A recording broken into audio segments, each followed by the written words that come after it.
새벽에 한기가 스며드는 편의점. 차가운 형광등 불빛 아래 서강민은 진열대를 정리하고 있습니다. 손님 하나 없는 시간대, 창문 밖으로는 도시의 적막함만이 흐르죠. 지금 이 시간에는 익숙합니다. 누구의 시선도 없고 어떤 질문도 없는 시간.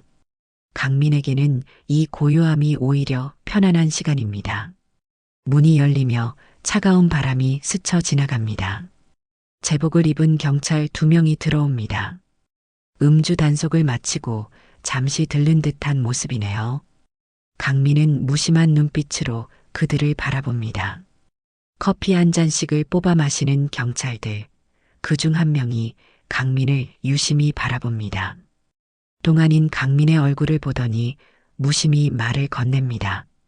학생 같은데 신분증 좀 봅시다.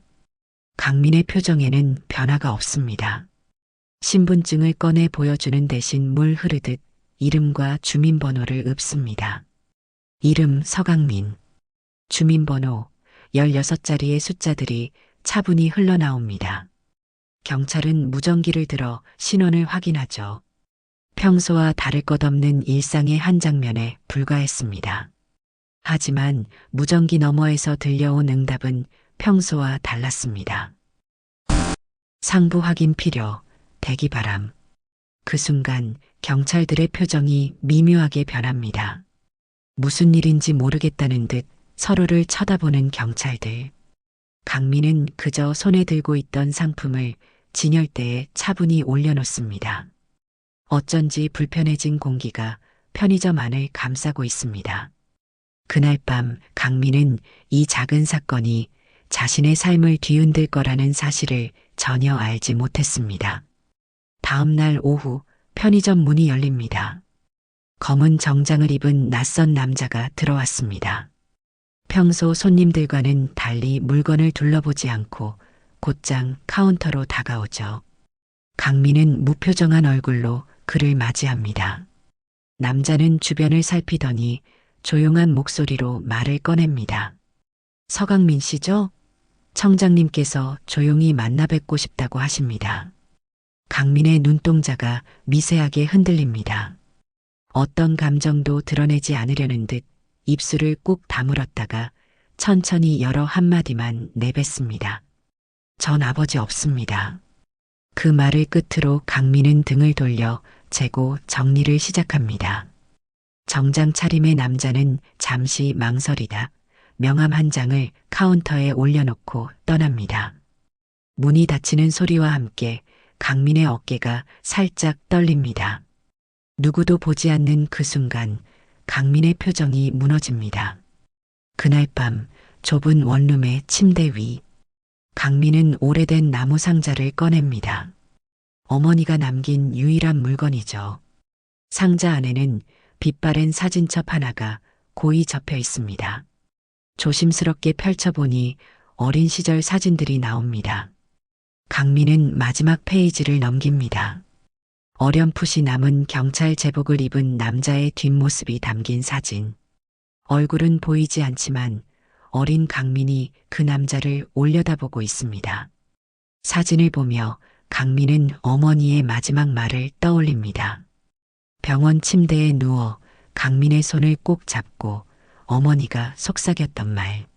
넌 사랑받지 못해서 태어난 게 아니야. 다만 말할 수 없었던 거야. 그 말의 의미를 이제야 조금씩 이해하게 됩니다. 강민은 사진첩을 가슴에 안은 채 어둠 속에 오랫동안 앉아 있었습니다. 며칠이 지났습니다. 강민은 평소처럼 편의점 문을 닫을 준비를 하고 있습니다. 마지막 손님이 나가고 문을 잠글 시간, 유리문 너머로 한 중년 남자가 서 있는 모습이 보입니다. 이번에는 제복이 아닌 평범한 정장 차림이지만 그의 눈빛에는 여전히 강직함이 깃들어 있습니다. 강민은 잠시 망설이다 문을 열어줍니다. 남자는 천천히 들어와 카운터 앞에 섭니다. 두 사람 사이에는 팽팽한 긴장감이 흐릅니다. 아무도 먼저 말을 꺼내지 못하다가 남자가 조심스럽게 입을 엽니다. 내 이름을 다시 듣고 다리가 풀렸다. 강민은 그 말을 듣자 손에 들고 있던 빗자루를 내려놓습니다. 가슴 속에서 무언가가 울컥 올라오지만 꾹 참았습니다. 21해를 살아오면서 참아온 감정들이 복받쳐 올라옵니다. 하지만 강민은 담담한 목소리로 물었습니다. 당신이 그렇게 대단한 사람이라면 왜 우린 아무도 없었죠? 남자의 얼굴에 고통이 스칩니다. 말을 잇지 못하고 턱에 힘이 들어갑니다. 강민은 계속해서 자신의 할 일을 합니다. 칸막이를 정리하고 쓰레기를 모으고 바닥을 쓸었습니다.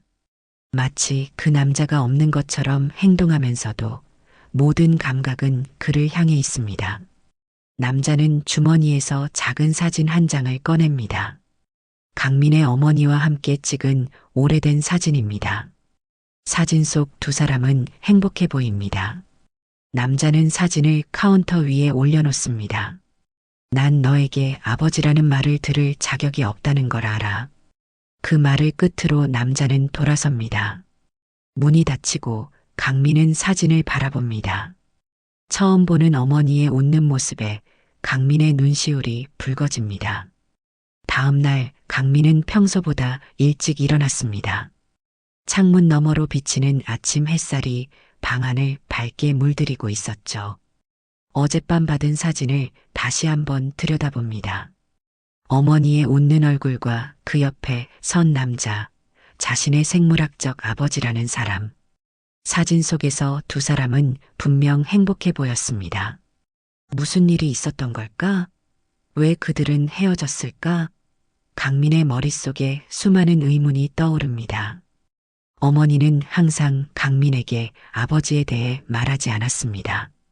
질문할 때마다 슬픈 눈빛으로 언젠가 알게 될 거야 라고만 말했죠. 그리고 그 언젠가는 어머니가 세상을 떠나고 나서야 찾아왔습니다. 강민은 한숨을 내쉽니다. 어머니의 마지막 말이 자꾸 머릿속을 맴돕니다. 넌 사랑받지 못해서 태어난 게 아니야. 강민은 옷을 갈아입고 밖으로 나섭니다. 오늘따라 하늘이 유독 맑습니다. 걸음을 옮기다 문득 발걸음을 멈추었습니다.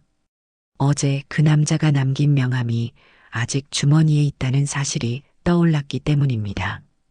강민은 명함을 꺼내봅니다. 경찰청 청장 서진우라는 글자가 선명하게 적혀 있었죠. 강민은 발걸음을 돌려 근처 공원으로 향합니다. 벤치에 앉아 한참을 생각에 잠깁니다. 어머니가 혼자서 자신을 키우는 동안 얼마나 힘들었을지, 그리고 왜 아버지는 나타나지 않았는지, 어머니가 돌아가신 후 홀로 남겨진 자신의 삶. 그 모든 것들이 복잡하게 얽혀 강민의 마음을 무겁게 짓누릅니다. 왜 지금에서야? 강민의 입에서 중얼거림이 새어나옵니다.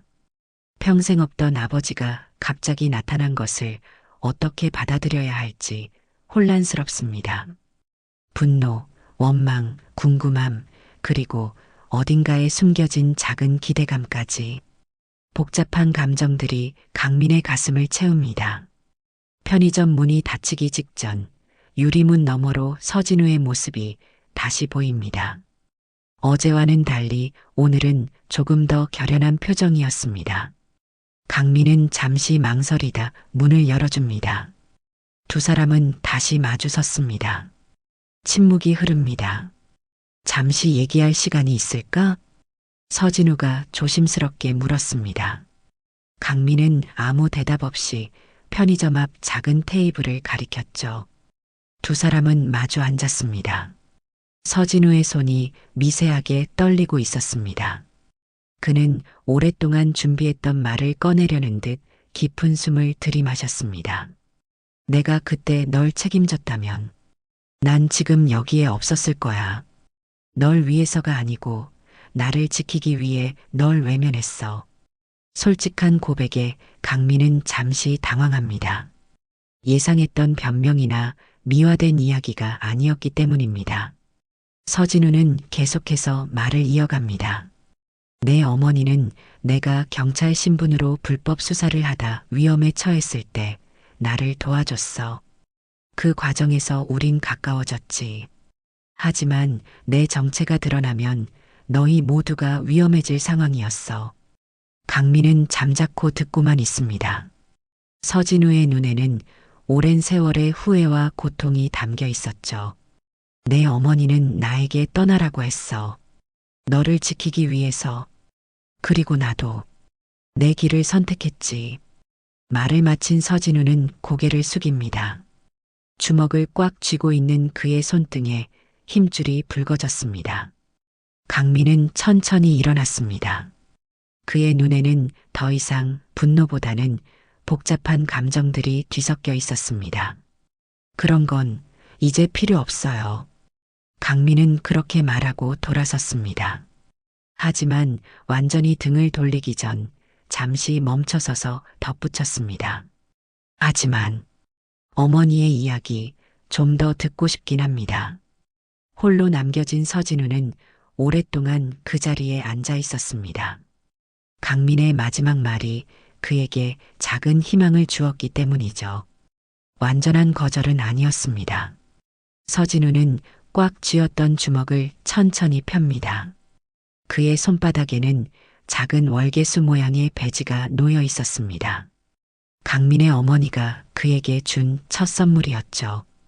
다음 날 강민은 평소와 같이 일과를 보냈습니다. 하지만 마음은 계속해서 어제의 대화로 돌아갔습니다. 어머니가 왜 끝까지 아버지에 대한 이야기를 하지 않았는지 조금은 이해가 갔습니다. 어머니는 늘 강민을 위험으로부터 지키려 했던 것이겠죠. 그렇게 생각하니 어머니에 대한 새로운 존경심이 피어올랐습니다. 저녁 강민은 자신의 원룸으로 돌아가기 위해 계단을 오르고 있었습니다. 문 앞에 도착했을 때 작은 상자 하나가 놓여 있는 것을 발견했습니다. 별다른 장식이나 메시지는 없었지만 누가 놓고 갔는지는 짐작할 수 있었습니다. 조심스럽게 상자를 들고 방 안으로 들어갔습니다. 상자를 열자 그 안에는 오래된 무전기 하나가 들어 있었습니다. 강민은 의아한 표정으로 무전기를 집어들었습니다. 그 순간 무전기에서 소리가 흘러나왔습니다. 강민아, 오늘 하루는 나랑 같이 밥 먹지 않을래? 서진우의 목소리였습니다. 강민은 잠시 망설였습니다. 그리고 천천히 무전기의 송신 버튼을 눌렀습니다. 어디서 만날까요? 강민의 대답에 무전기 너머에서 잠시 침묵이 흘렀습니다. 그리고 서진우의 목소리가 조금은 밝아진 톤으로 다시 들려왔습니다. 내 어머니가 좋아하던 국밥집이 있어. 집 근처 골목 안에. 아직도 그 가게가 있다면 거기서 만날 수 있을까? 강민의 눈이 커졌습니다. 어머니가 종종 데려가던 그 국밥집, 아직도 기억하고 있었던 것이었죠. 강민은 다시 송신 버튼을 눌렀습니다. 30분 후에 거기서 뵙겠습니다. 오래된 국밥집 입구, 강민은 잠시 발걸음을 멈추고 가게 안을 들여다봅니다. 70대로 보이는 주인 할머니가 여전히 그 자리에서 국을 끓이고 있었습니다. 어머니가 살아계실 때 자주 왔던 그곳이었죠. 국밥집 안쪽 구석진 자리에 서진우가 앉아 있는 모습이 보입니다. 강민은 깊은 숨을 한번 들이마시고 문을 열었습니다. 어서 오세요. 주인 할머니의 익숙한 인사에 강민은 고개를 숙여 인사했습니다. 그리고 서진우가 앉아 있는 테이블로 향했습니다. 서진우는 강민을 발견하자 자리에서 반쯤 일어났다가 다시 앉았습니다. 어색한 침묵이 두 사람 사이를 감쌌습니다. 많이 컸구나. 서진우가 먼저 입을 열었습니다. 그의 목소리에는 감정이 묻어났습니다. 강민은 대답 대신 메뉴판을 집어들었습니다. 서진우는 강민의 행동을 이해한다는 듯 주인 할머니를 불렀습니다. 소고기 국밥 둘 주세요. 주문을 마치고 두 사람은 다시 침묵에 잠겼습니다. 강민은 테이블 위에 놓인 수저를 만지작거리며 입을 열었습니다. 어머니는 이 집 국밥을 정말 좋아하셨어요. 서진우의 눈에 순간 빛이 스쳤습니다. 그는 조심스럽게 대답했습니다. 그래, 내 어머니는 이 집 국물이 세상에서 제일 맛있다고 했었지. 이야기의 물꼬가 트이자 서진우는 조금씩 과거의 이야기를 풀어놓기 시작했습니다. 그와 어머니가 처음 만났던 날, 힘들었던 수사 과정에서 어머니가 얼마나 용기 있게 그를 도왔는지, 그리고 강민이 태어났을 때 얼마나 기뻐했는지. 서진우의 말 속에서 강민은 몰랐던 어머니의 모습을 발견했습니다. 왜 연락하지 않으셨어요? 어머니가 돌아가셨을 때도. 강민의 질문에 서진우는 깊은 한숨을 내쉬었습니다. 그의 눈에는 후회가 가득했습니다. 매일 너희를 지켜보고 있었어. 멀리서. 하지만 가까이 갈 수는 없었지. 내 어머니가 마지막으로 내게 부탁한 것은 너를 위험에 빠뜨리지 말라는 것이었으니까. 국밥이 테이블 위에 놓였습니다. 모락모락 피어오르는 김이 두 사람의 얼굴을 부드럽게 감쌌습니다. 서진우는 조심스럽게 강민의 그릇 위에 파와 청양고추를 올려주었습니다. 어머니가 늘 해주던 방식 그대로였습니다. 강민은 그 모습을 조용히 지켜봅니다. 이렇게 먹는 걸 좋아했지? 강민은 말없이 고개를 끄덕였습니다. 첫 숟가락을 뜨기 전 강민은 불현듯 물었습니다. 왜 이제야 나타나신 거예요? 서진우는 숟가락을 내려놓았습니다. 그의 눈빛이 진지해졌습니다. 내 어머니가 돌아가시고 내가 더 이상 경찰청장이 아니게 되면 너에게 모든 걸 말해주려고 했어. 하지만 그날 밤 편의점에서 내가 신원을 밝혔을 때 모든 계획이 무너졌지. 너를 더 이상 외면할 수 없었어. 강민은 천천히 국물을 한 숟가락 떠서 입에 넣었습니다. 오랜만에 맛보는 국밥의 맛이 어머니의 기억을 불러일으켰습니다. 강민의 눈가가 촉촉해졌지만 그는 고개를 숙여 서진우가 보지 못하게 했습니다. 내가 너에게 아버지가 되어달라고 요구하는 건 아니에요. 강민의 말에 서진우는 고개를 끄덕였습니다. 그는 이해한다는 듯 미소 지었습니다. 나도 그걸 바라지 않아. 다만 내가 괜찮다면 가끔 이렇게 밥이라도 같이 먹을 수 있었으면 해. 두 사람은 더 이상 말을 잇지 않고 각자의 국밥을 먹기 시작했습니다. 말은 없었지만 서로를 향한 작은 이해의 시간이었습니다. 강민은 조용히 김치를 서진우의 그릇 쪽으로 밀어 넣었습니다. 서진우는 그 작은 제스처에 미소를 지었습니다. 식사를 마치고 두 사람은 국밥집을 나섰습니다. 가을의 선선한 바람이 두 사람의 얼굴을 스쳐 지나갔습니다. 강민은 서진우를 향해 고개를 살짝 숙였습니다. 다음에 또 이야기할 수 있을까요? 서진우의 눈빛이 환하게 빛났습니다. 그는 말없이 고개를 끄덕였습니다. 두 사람은 각자의 길로 발걸음을 옮겼지만 이제 그 길은 완전히 다른 방향은 아니었습니다. 모든 가족이 말로 시작되는 건 아니었습니다. 어떤 가족은 이렇게 조용히 한 숟가락으로 시작되기도 하는 것이었죠.